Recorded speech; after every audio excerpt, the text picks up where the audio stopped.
علی رسولہ الکریم۔ میں بھکر کے انتہائی قابل احترام صحافی حضرات کا شکر گزار ہوں کہ انہوں نے وقت نکالا اور مجھے موقع دیا کہ میں ان کی وساطت سے قوم تک اپنا پیغام پہنچا سکوں۔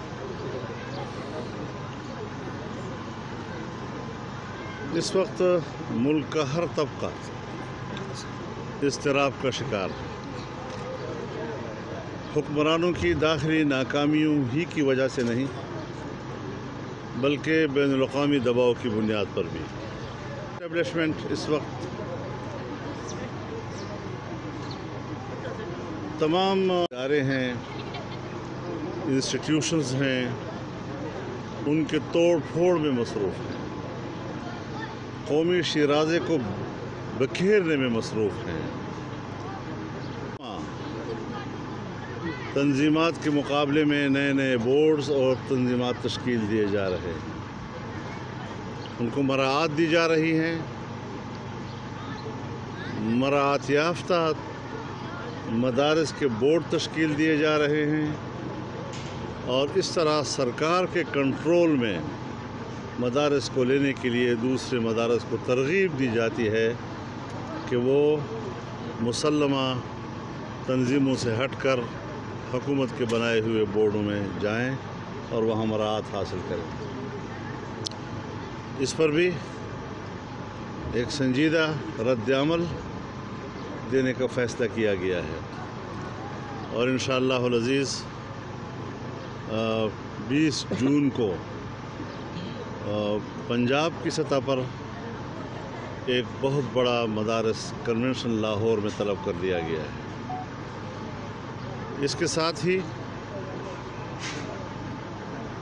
تمام تنظیمات مدارس دینیہ آل پارٹیز بھی ہوگی تاکہ ہم اجتماعی مشاورت کے ساتھ ان سازشوں کو ناکام بنا سکیں، اور پھر ساتھ ہی چاہے مدارس ہوں، چاہے مساجد ہوں، چاہے خانقاہیں ہوں، ان کے وقف املاک کو اپنے قبضے میں لینے کے لیے ایک وقف املاک بل لایا گیا ہے جو سرتاپا قرآن و سنت کے خلاف ہے، پاکستان کے موجودہ قوانین کے خلاف ہے۔ اس صورتحال میں حکومت کو کسی طرح ایسی قانون سازی کی اجازت نہیں دی جا سکے۔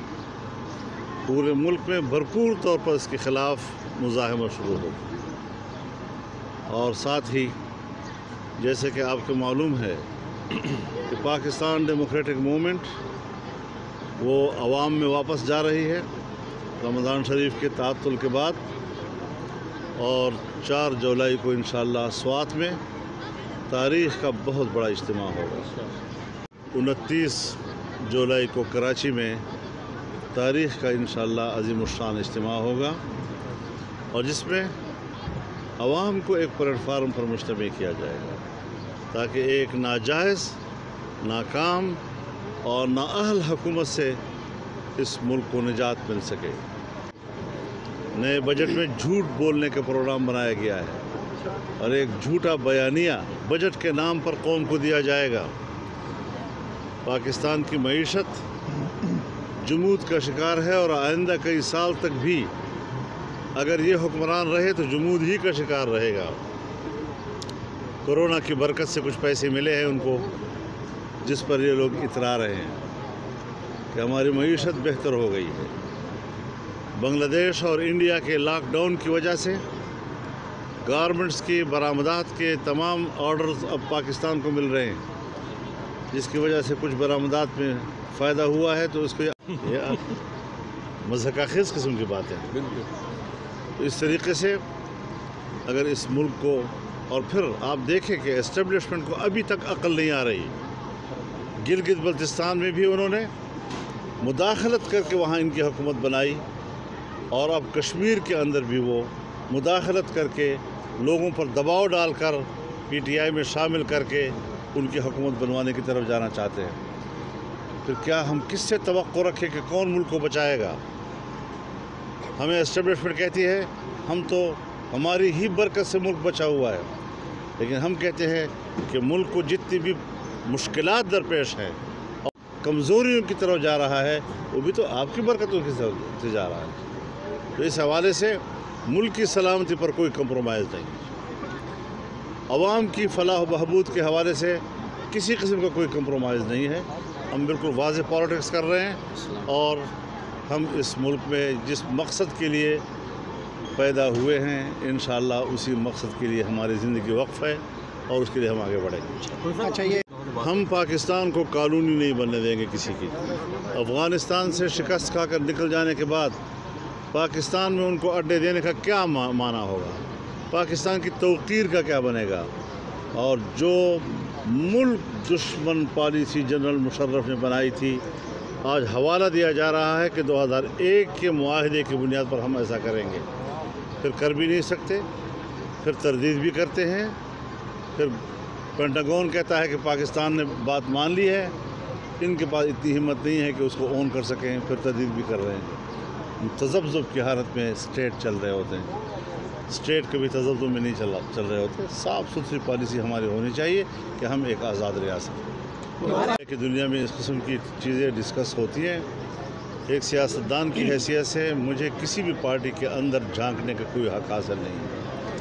ہم پوری مسلم لیگ کو ایک مسلم لیگ سمجھتے ہیں، جو بھی اس کا نمائندہ بن کر پی ڈی ایم کے اجلاس میں آئے گا ہمارے فیصلے میں شریک ہوگا، ہمارے سلام کا۔ اگر وہ اپنے کیے غلطی پر نادم ہیں اور وہ واپس پی ڈی ایم میں آنا چاہتے ہیں، ہم نے دروازے بند نہیں کیے۔ شوکاز نہیں بھیجا تھا، ہم نے ان کو کہا تھا کہ ذرا وضاحت کر دیجئے کہ آپ نے سرکاری بینچوں کا ووٹ لے کر کس طرح لیڈر آف دی اپوزیشن کا ووٹ جیتا ہے، کیوں کر جیتا ہے، ذرا پتہ ہمیں ہونا چاہیے اس کو انہوں نے۔ اور پھر ہم نے کہا تھا کہ ہم میڈیا کو یہ خط نہیں دے رہے آپ کی عزت نفس کا خیال رکھتے ہوئے، لیکن انہوں نے اپنی ہی عزت نفس کو خود پامال کیا کہ اس خط کو واش آف کیا اور پھاڑ دیا۔ مولانا صاحب لانگ مارچ کے بھی آپ کی طرف سے باتیں دیتے ہیں، لائے عمل تیار کی ہے، کب تک حکومت چلے جائے گی؟ آپ کے سیاسی مخالفین آپ پہ الزام لگاتے ہیں پی ڈی ایم کا کوئی سیاسی منشور نہیں ہے، سیاسی ایجنڈا نہیں ہے، اس حوالے سے آپ کیا کہیں گے؟ اگر پی ڈی ایم کا سیاسی منشور نہیں ہے تو پھر کوئی پارٹی کا منشور ہے ہی نہیں کسی کا۔ بات بنیادی یہ ہے کہ حکومت 5 دن میں گرے یا 5 سال میں گرے، لیکن جب تاریخ کے اوراق آپ پلٹیں گے تو ان 5 سالوں کے اوپر یا جتنی مدت یہ حکومت کریں گے اس پر کراس کا نشان لگا ہوا ہوگا اور تصور کیا جائے گا، اور عوام دشمنی کی سیاست جو ہے وہ ہمیں قابل قبول نہیں۔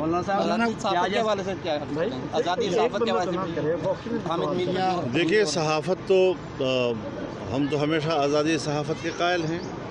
جمہوری ماحول ہے کہیں پر تو وہاں پر صحافت ہے، جہاں جمہوریت نہیں ہے وہاں صحافت بھی نہیں ہے، جہاں ڈکٹیٹرشپ ہے، جہاں بادشاہ آتے ہیں وہاں صحافت بھی اس کے کنٹرول میں ہوتی ہے۔ لیکن یہاں پر تو گھروں میں جا جا کر لوگوں کو مارنا، پیٹنا، ان کے ٹانگیں توڑنا، ہاتھ توڑنا، تذلیل کرنا، کیا یہ ہمارے ریاستی اداروں کا کام ہے؟ کیا اس سے ان کی عزت و توقیر بڑھتی ہے؟ کیا اس سے پاکستان بچے گا؟ کیا اس سے پاکستان کا تحفظ ہوگا؟